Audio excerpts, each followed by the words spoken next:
Hey guys, I'm Chef D-Max. Welcome back to my kitchen. Today we're going to do a great recipe for pumpkin soup. With Thanksgiving always around the corner, you have little holidays going on. Pumpkin soup is a great thing to take if you're doing a Friendsgiving, or it's just a nice accompaniment at a special dinner anytime in the fall. It doesn't have to be just for Thanksgiving. It could be in the winter. There's beautiful pumpkin. Actually, the pumpkin gets a little bit cheaper as it gets through January anyway. So we're going to make one pumpkin right now. Subscribe if you're not doing that already. Okay, give me a thumbs up if you like this video and click that bell and I'll send you cool stuff coming up in the near future. I'll see you back in a second.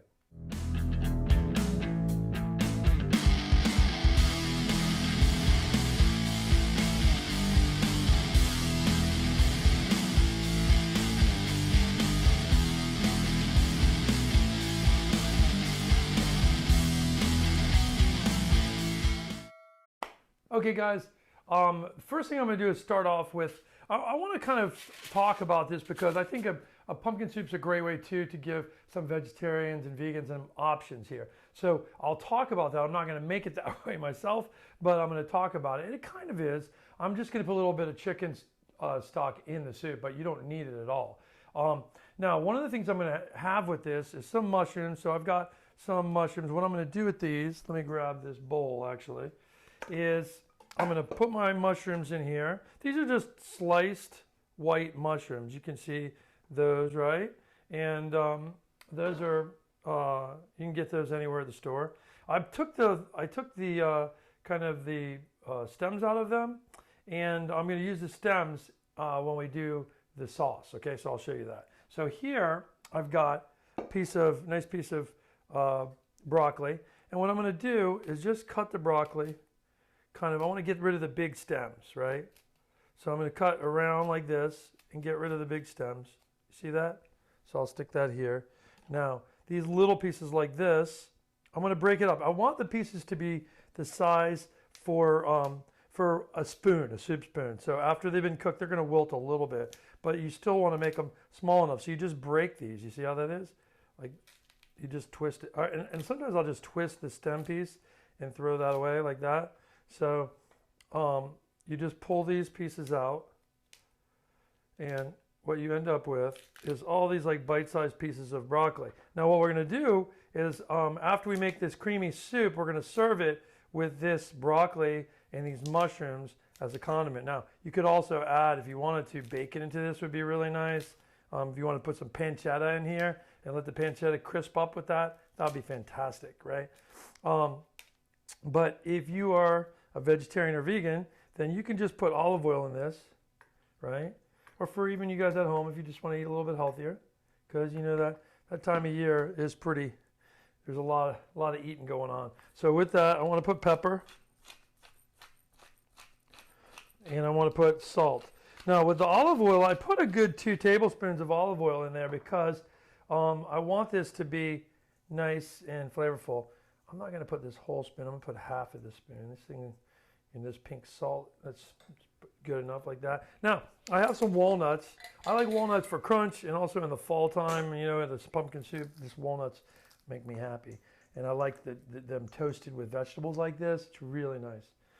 A really nice thing with the walnuts too after, it doesn't, we kind of, people think pumpkin and feta, but it's really nice with the walnuts. Because if you threw, after this is cooked, threw some chunks of feta in there and add that. It gives you saltiness and creaminess. It's really nice. Okay, so with this, I'm going to just stir this up. Okay, like this. I'm going to get all of the olive oil around. I'll put a little bit more.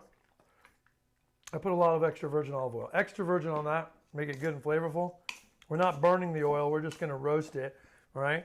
And I'm going to put it here in a cast iron pan, or you can put any kind of type of baking dish that you have, right? And we want to spread it out so it kind of roasts evenly, right? Now, I'm going to put this in the oven. We're going to roast this for probably the same time it's going to take to do the soup, probably about 30 minutes. So let me roast this oven, clean the station, and we'll be right back. Okay, guys, I'm back. And what I'm going to do now is we're going to start this soup. So I've got some ghee here. If you don't use ghee or you haven't ever tried ghee, then click up above here and you can learn how to make this ghee and keep it in your fridge. So I keep this in my fridge last for, I don't know, forever. I've never actually ever kind of thrown it away. I've always either used it up or it's been in there for 6 months, but it never really will go bad on you. So basically it's butter. It's like almost like a clarified butter, right? So there's really no milk solids in there to burn at this point. So basically it's a really good kind of oil to use that is great for cooking high temperatures. So what I want to do is it's cold, that's why it's harder to kind of get out of there, because I keep it in my refrigerator.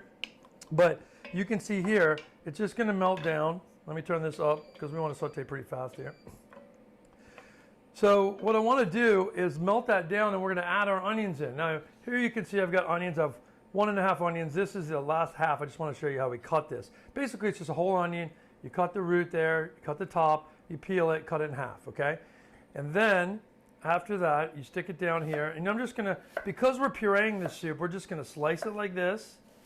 It doesn't have to be fancy or too many slices, and that's it. Back 4 ways this way, and that's it. That's what we did with the 2 onions, so 2 small onions, okay? Now, what I wanna do, once this gets warm like this is, right? Which it's getting warm enough now, we can put our onions in there. I'm gonna put my onions in, okay?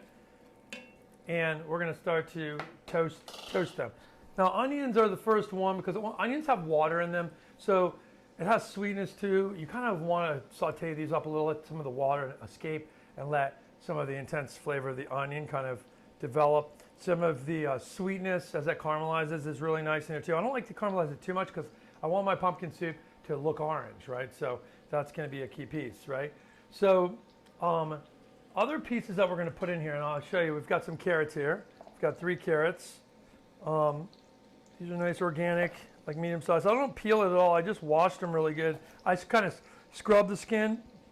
If I'm pureeing a carrot, and it's not going to be a visual presentation, I don't peel them. I always just scrub them really good to make sure there's no dirt on them, but I leave the skin on. The skin is not rough. It's totally edible. Right, with these, again, we're not worried about cutting them too small because we're going to puree them anyway. So, you know, waste that time cooking, or I shouldn't say cooking, waste that time cutting on something that's important that you really need the shape to be perfect. And this isn't it, right? This just needs to be cut enough so it could, it's going to render down and develop its flavor as well. But we're cooking this pumpkin probably about 30 minutes, so all these vegetables have plenty of time to come together. We don't really want anything to take the full front shelf except for the pumpkin. I do have some other aromatics in here. I've got this beautiful turmeric, and I've got ginger. I think they go really nice. The turmeric's going to also keep the color of this really nice too. And I keep these you know, when you buy fresh turmeric, it's going to kind of go bad quick. So you just put it in the freezer, and then you pull it out and you peel it, and then it's ready to go, especially something like this. This is actually fresh though. If you don't have that, you can use a tablespoon of dried paprika, or dried turmeric in here, excuse me. Here I've got ginger. The ginger, I'm just gonna trim off any, I kind of peeled it already. You peel it with a spoon too, by the way. You just kind of take a spoon and kind of scrape it with the spoon, and it comes right off. So again, with the ginger, normally you have to mince this up nice if you're sauteing it in something, but because we're pureeing the soup, we just want to dice it up and dice like this, so the flavor of that. And I'm going to put that actually in with the carrots, it's fine. We can put all this together. Carrots, the turmeric, the ginger, all can go in there together, okay? And I've got an apple. So apple is always really nice. It's going to give us a little bit of sweetness, a little cider flavor with pumpkin soup. And it just fits perfectly. Pumpkins and apples grow right next to each other. Apples are looking down from the trees at the pumpkins saying, hey, why do you guys get all the attention? We're apples. But, you know, I got to put them together in this for sure, right? So these apples, I'm just going to leave the skin right on it too. You can use, I like to use for this type of stuff, something really sweet. Like I like Fuji apples a lot. If you can find a good Fuji apple, put that in there. We'll put this in with our turmeric and our ginger. How great does that sound, right? And then over here, I'm going to show you too. These are the stems. See the stems of the mushrooms, the ones that you pluck out? You know, when you get your little white mushrooms in the pack, you pluck those out and throw them away. You can eat them. Texturally, when you saute them up, they're not as tasty. So that's why you kind of pull them out. I always wash them really good. But the mushroom itself it has some nice flavor to it. So we're going to put it in here, and by the time we cook it and puree it, you're going to taste the flavor, but you're not going to taste the texture of it. Okay? So onions are still cooking. I want to let them like really sweat down a little bit before we add our spices. So the process in this now, we're going to do a little ginger garlic. Garlic, I have some peeled garlic. I've got six pieces of 6 cloves here, and we're just going to take this garlic and slice it. So I just take it, I peeled it, and slice it like this. These little knobbies right here, I kind of take those away. That's the top of the garlic, the little stem. So keep the stem towards your body, and then at the end, when you don't want to cut your fingertip off, you just push the stem to the side, right? So you're not actually using the stem, right? And then, again, these don't have to be perfectly cut because they're getting pureed. So we just want the flavor of the garlic to come out. So I'm going to put that in my onions now, so we let those cook together, and we get really nice garlic and onion flavor, right? Can't beat that. Look at that. Okay, so it's the water in these onions are starting to cook out, and we're going to get like a little bit of toastiness in the bottom in a second. That's going to be perfect. I'm going to add a little black pepper now. Black pepper right now. And I'll add my first piece of salt. So I'll put this whole spoon in, okay? That later is going to be, we'll have to add salt at the end, but that's perfect. So let that go like this. Now, I'm going to stick my mushroom tops in there too, so that's all going to go together.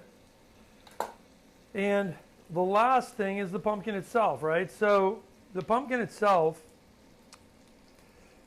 these are kind of sweet pie pumpkins, and I'm going to use these. Normally, I'm going to use this because I have it here and I want to utilize it and show you how simple it is. Now, one of the things that's easier to do sometimes rather than cutting pumpkins is actually roasting them, cutting them in half, scooping out the seeds in the cavity, roast it in the oven. You just got to be prepared. Do it ahead of time. Do it in the morning or whenever you have time to do it, the day before.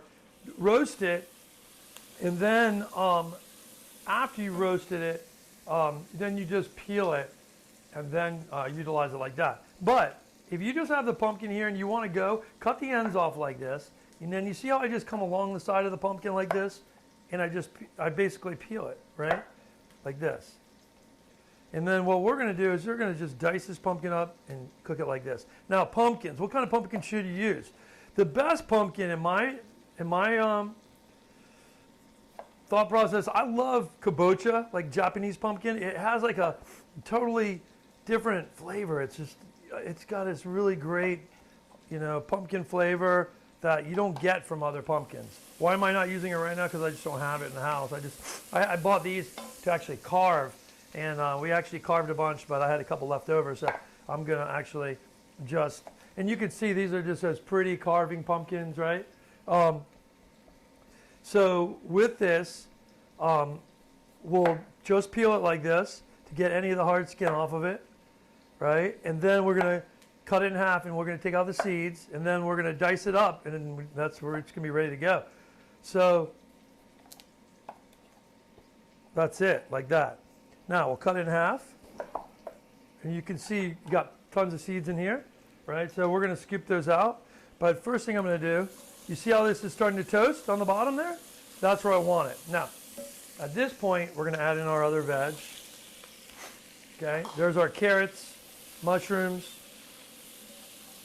Okay, we have our apples, right?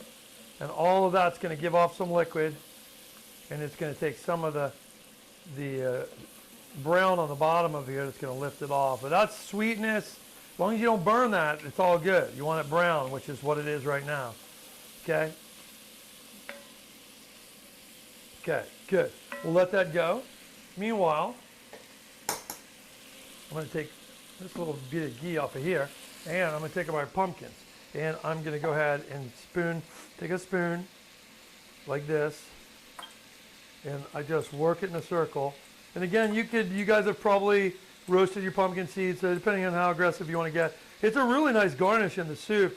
is if you roast these pumpkin seeds in the oven, pull the seeds off, salt them, put olive oil on them and salt, and then use these beautiful pumpkin seeds as a crunchy garnish to your soup. Awesome. Or you can just buy pumpkin seeds, up to you. But you have them right here, don't waste them. Okay, so again, you see how I just scraped that? And I try to keep it like all in one big batch so it just keeps it clean, right? And then that's it. I've got all my pumpkin is just flesh now. Now, with the just flesh pumpkin, get rid of all this stuff. Put that there. And I've got my beautiful clean pumpkin here. Now, with this, I want to check it out. Let's go take a look at this. See what it looks like now? Look at the colors. The turmeric and ginger are cooking in there. The garlic. Oh, just what flavors, right? A little bit of cracked pepper in there. But now it's ready for our spices, okay? But let's put our pumpkin first. Actually, no, I'm going to do the spices first. How about that? So I've got coriander, I've got ground cinnamon here. Now, cinnamon is pretty strong, so I like to use like a half a tablespoon of that. We do want pumpkin spice, and cinnamon is definitely the pumpkin spice that you want. So, but we don't want this to be a completely sweet forward dish, so we're going to put half a tablespoon. Okay, that's still quite a bit. And then on the allspice, that's another one, half a tablespoon. Now you guys all know that allspice is not all spices, right? It's one actual spice, pimento berries, grow in the pimento tree. That's predominant spice you taste in jerk seasoning, right? And that's going to give you that pumpkin flavor. When you smell, like right now, when you smell pimento or allspice with ginger and cinnamon and the apples that I smell in there, it smells like apple pie. It's amazing. So now, some of my savory spices now, I want to add in coriander powder. So I'm going to put a half teaspoon of coriander powder. And I'm going to put some hot chili in now. On that, I want to use very small amount. Well, the Kashmir chili, I can do a teaspoon. So I'll do a teaspoon of Kashmir chili, right? But if you're doing cayenne pepper, which is probably going to be your substitute for this Kashmir, Kashmir chili is an Indian chili or red chili, kind of like cayenne. It's a little less spicy than cayenne. So I always say, use a little bit less cayenne. So why don't you use a quarter of a teaspoon of cayenne pepper. You can always add more if you want later. But we don't want to make soup like this that sweet. Okay. Now I've got some real maple syrup. And that's actually the end of it. It's probably like a couple tablespoons of real maple syrup. Okay? And then I'm going to put my pumpkin. And the pumpkin, I'm just slicing it like this, you can see, right? And the pumpkin, we're not sauteing. We're just going to put it in now. We're going to add water. You can use wine as well if you want to. You don't have to use wine to cool this down.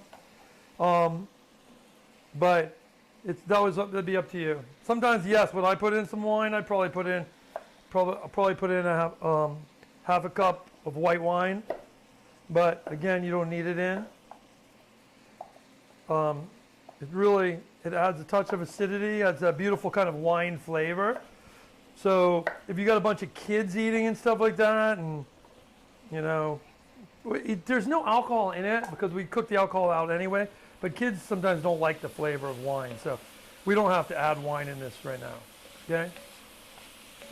So, let me grab some water. Oh, I need to fill it up. I'll be right back. Okay, just got some water here, and now I want to cover it with water.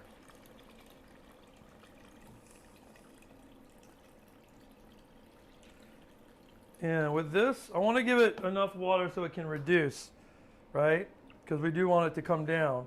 We're not going to put any thickeners. Now, some people, they like it creamy and they like a thicker soup, but I am not a fan of putting thickeners like roux and things like that, or even making it a true bisque. To make it a true bisque, you would just add some rice in there and you can make a pumpkin bisque, but I don't like to do that. I just like the flavor of all these vegetables, the apples, the mushrooms, onions, the garlic, all this stuff, when we cook this down and puree it, it's going to give it body, and it's going to give it enough body. So it's going to be really nice. So at this point, we're going to bring this to a boil. I'm going to turn it down to a simmer, and we're going to let this thing roll for about 25, 30 minutes, and you're going to come back and see what it looks like, okay? So I'll see you back in a little bit. Okay, you guys, I'm back in a cloud of smoke, right? You can see, let me blow this away, so you can see it. But right now, my stock has come down almost all the way where I want it to be. I'm going to throw us a couple last minute things in. One is I have my chicken. This is like a actual chicken stock that's been reduced down to a sauce, which is, so one of these cubes, if you put this cube in a quart of water together and brought it to a boil, that would make a perfect chicken stock. So it's like taking a quart of chicken stock and reducing it down to this ice cube sized version of it. And I do that just to save space in my freezer. Now, what I'll do is I'll add it into here. Now you're saying, what is that? Chicken, what? You would normally use a quart of chicken stock, or use no chicken stock, just use the water. Or if you make these, which you can learn how to make by clicking above right here, you can see the recipe on that. So this thing, you see it's already melting down. It'll melt down really quick, and it'll give this beautiful soup a nice light chicken stock flavor that you'll get from that. Now, chicken stock, what that does, it just gives pumpkin soups an earthy kind of that like Thanksgiving meal flavor. The bird that's in there, roasted chicken flavor is really nice in this. You can see like my pumpkin is all cooked down and smushed. All the vegetables I've cooked together. Now I'm also going to add cream. The cream in this is half a pint. This thing was half full. So it's a half of one of these pints of cream. Okay? And I'm going to stir this in. Now, I'm going to let this come to a boil. I want it to simmer for about 4 to 5 minutes, and then we're going to go ahead and puree it up and see how it does at that time. Okay, so you can see how this soup is beautiful. It's got nice color, and we're going to check out and see what that looks like. So what I want to do, first is take these hot vegetables I have, and I'm going to just, look at that, right off my cast iron. I'll put the cast iron back here, right? I have my hot vegetables. I just kind of brush them out like this, and the beauty of that, it's all clean, right? Now I'm going to take some arugula here. Why am I using arugula? Because arugula has a nice spiciness to it. So I'm going to take it, I want to chop it roughly. So I'll take my arugula like this, and I'll chop it. And I don't need to saute it down because it's going to wilt from this heat of this dish. So I put the arugula in here. I'm going to put a little bit more salt, like this. I'm going to put a little bit more extra virgin olive oil. You could put a little touch of lemon in this as well, if you wanted to. And now what you want to do is you want to put your hot vegetables right on top of it, right? So the walnuts have roasted in here. The beautiful broccoli has roasted in here. The mushrooms have roasted all together.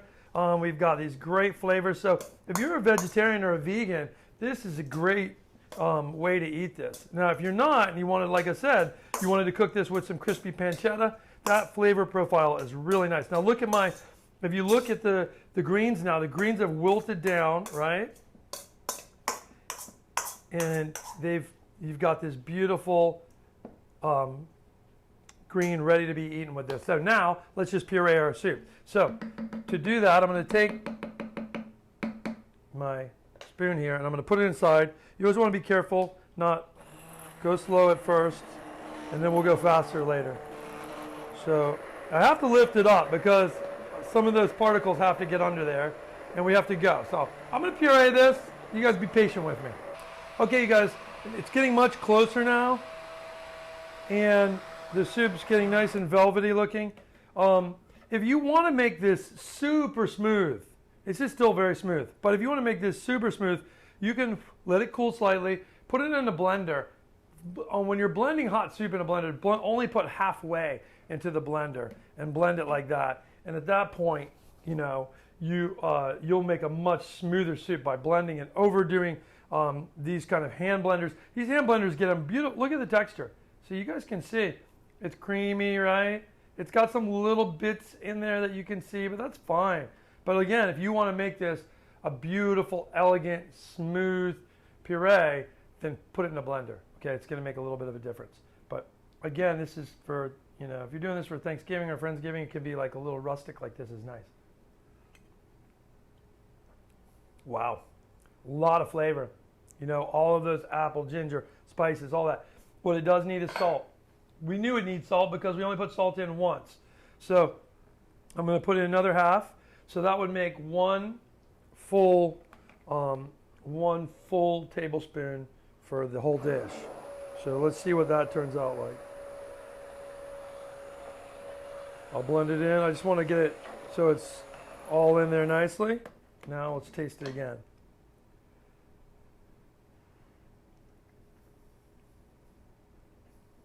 That's really good. And I think it just needs a touch more. So I'm putting another quarter teaspoonful. At this point, if you want this to be a little sweeter, which a lot of times with people eating pumpkin soup, and you want a little sweeter, add a little bit more maple syrup in there, okay? I ran out. Otherwise, I'd probably put a couple tablespoons in there. But I'll have to pick some up before I eat all of this so I can try it like that. But I would put 2 more teaspoons, or 2 more tablespoons of the maple syrup in. What that'll do is give you a little bit of sweetness, because when you're eating pumpkin and the apple and this pumpkin spice, you do want a little sweetness to the dish. That's fantastic. Okay, so let's look and see how we would plate this up. So I'm going to bring my bowl plate here, and I'll put a nice spoonful of broccoli, the wilted arugula, the mushrooms, all of that in a little mold here, and some walnuts. Make sure you get some walnuts in there too. Right? And then we're going to press this down in the mold. You can buy, like I said, you can buy these little ring molds online. Let's go on Amazon and look up ring mold, and bam, you'll see a million options. So you can have a bunch of different shapes. You can do things with them in your kitchen. But then once I push that down and I pull this off, it keeps it kind of contained like that, you see? And then we're going to take that and we're going to just take our soup and pour it right along the side.